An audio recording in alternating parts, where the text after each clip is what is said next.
Que Deus te abençoe grandemente sua vida. Que Deus abençoe você que está no canal. Que Deus abençoe sua família. É sempre uma alegria estar com vocês. Por isso que todas as manhãs eu estou aqui cumprimentando vocês e dizendo que vocês são importantes na nossa caminhada aqui no canal, queridos. Não só aqui na igreja, no ministério, né? Vocês são importantes no nosso ministério, no nosso apostolado, no nosso ministério profético, no nosso ministério sacerdotal. Eu estou falando aqui algo muito glorioso que o Senhor tem revelado nesses últimos dias e é incrível a palavra, porque a palavra já é conhecida, nós já conhecemos a palavra há muito tempo, só que assim, Deus vem revelando a palavra, irmãos. E a revelação da palavra, ela tem que ser transmitida, é algo extremamente glorioso, né? E no livro de Samuel fala da segunda vez que Davi tenta então e leva a arca até Jerusalém.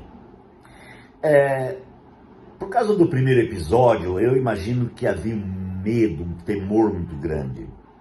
Mas Davi agora estava fazendo a coisa certa. Quando nós optamos em fazer a coisa certa, então já não há por que ter medo, né? E Davi agora, queridos, leva essa arca no ombro dos sacerdotes. E é engraçado que quando eles dão os passos, são 6 passos. A cada passo, eles param e sacrificam um boi. Sacrificam, diz a Bíblia também aqui, ó, um cordeiro, um novilho gordo, um boi e um novilho gordo, né? Muito bem, eu estou aqui destacando o primeiro passo. O primeiro passo, nós relacionamos em primeiro lugar a conhecer. Queridos, engraçado que antes de Davi conhecer, entender, ler no livro de Deus como carregava a arca, não deu certo. Então, se eu tentar fazer alguma coisa sem conhecer o Deus que eu prego, tem gente que prega um Deus que não conhece, tem gente que ora a um Deus que não conhece. Como você vai falar de alguém que você não conhece? Eu estou aqui pregando para vocês alguém que eu conheço, alguém que eu vivo ele, alguém que habita em mim, alguém que fala em mim, alguém que está em mim, e esse alguém é Deus. Então eu quero te dizer, meu irmão, Jesus é o Senhor, e Ele quer que haja um conhecimento dEle. Não é apenas, irmãos, dizer eu sou crente.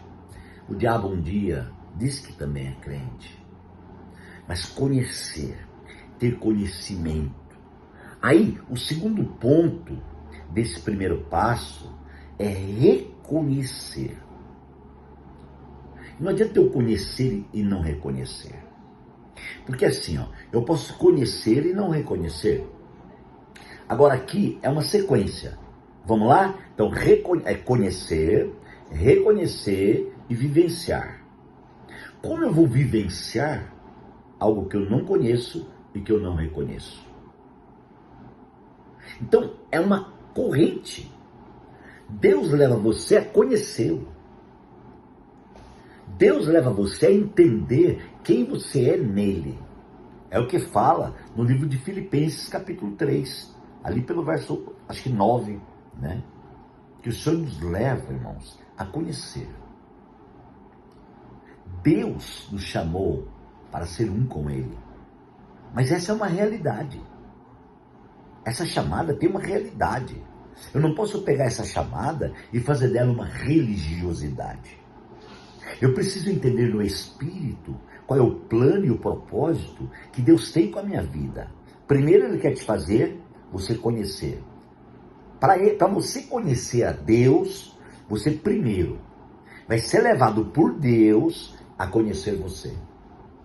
Quando você secou, reconhecer que você é ninguém, significa que você está conhecendo Deus. Quando você reconhecer que você é carente, dependente de Deus, significa que você está conhecendo Deus.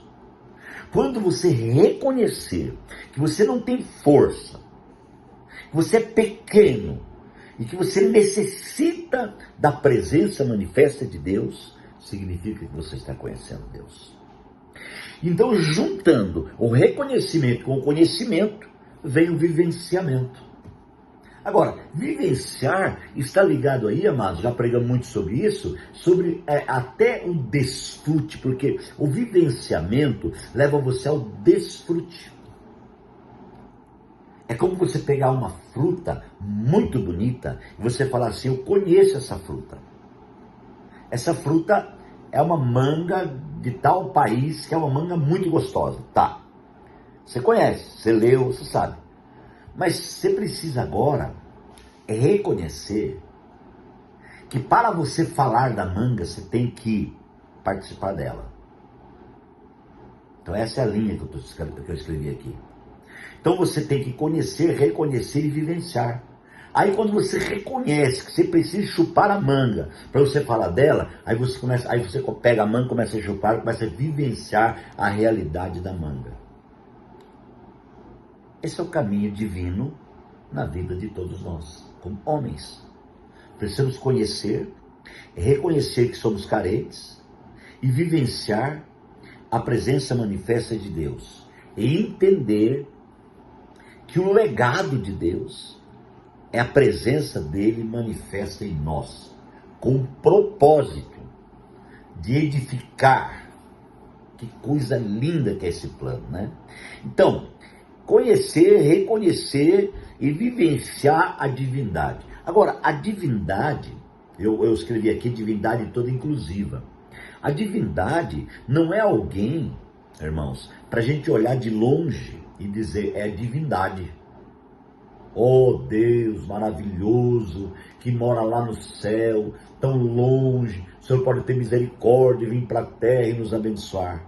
Quando Deus já veio e já abençoou, isso está escrito na palavra. A cruz é o exemplo disso. Deus já veio. E Paulo diz em Efésios que Deus já nos abençoou com toda sorte de bênçãos. Então, amados irmãos, facilmente nós começamos a andar na contramão quando não entendemos o plano e o propósito glorioso de Deus no que diz respeito à sua revelação e à sua constituição em nosso ser. Eu quero então levar você a esse entendimento, a saber que Deus nunca desistiu do homem. Quando arrancou a terra de dentro do mar, eu já falei isso na primeira reflexão, Deus tinha um plano. Deus disse, não, eu não posso deixar a terra ou o solo sozinho. Ele foi arrancado da morte, ele agora é ressuscitado, eu preciso dar vida para ele. E Deus pegou aquele solo, e a Bíblia diz que a água irrigou aquele solo, não a água do mar, mas a água divina. Não a água salgada, mas a água potável. Então a água que irrigou aquele solo já é Deus, já é Jesus Cristo, levando vida para dentro do solo, porque aquele solo era a matéria, ele seria a matéria-prima da construção do homem, aleluia. Deus ia usar aquela matéria-prima para fazer o homem. Então, ela tem que ter um princípio. O princípio da matéria-prima, da confecção do homem, é a irrigação. É a água, amados irmãos, molhando aquele solo e tornando ele um barro moldável. Porque se a água não tocasse naquele solo, ele seria uma terra farelenta. Pega uma terra sem umidade e faz assim, ó, ela é um farelo. Deus não trabalha com farelo. Deus trabalha com vaso. A Bíblia é clara que farelo queima. Farelo é mesmo que feno, palha, né? Então o que Deus fez? Pegou o barro, pegou a terra, o solo, e umedeceu ele e fez o barro. Quem fez você? Foi ele. Quem chamou você antes da criação do mundo? Foi ele. Quem fez o homem um boneco de barro e soprou a vida sobre ele? Foi ele. Aí Deus pega aquela matéria-prima preparada e faz dela um homem. Depois de pronto, Deus sopra sobre as narinas desse homem. Bem, gente, isso é simplesmente maravilhoso. Agora, Deus tem um propósito em todo esse trabalho. Lá, a água, que significa Deus, já entrou no barro, na terra, tá? Que significaria o homem. Você está entendendo?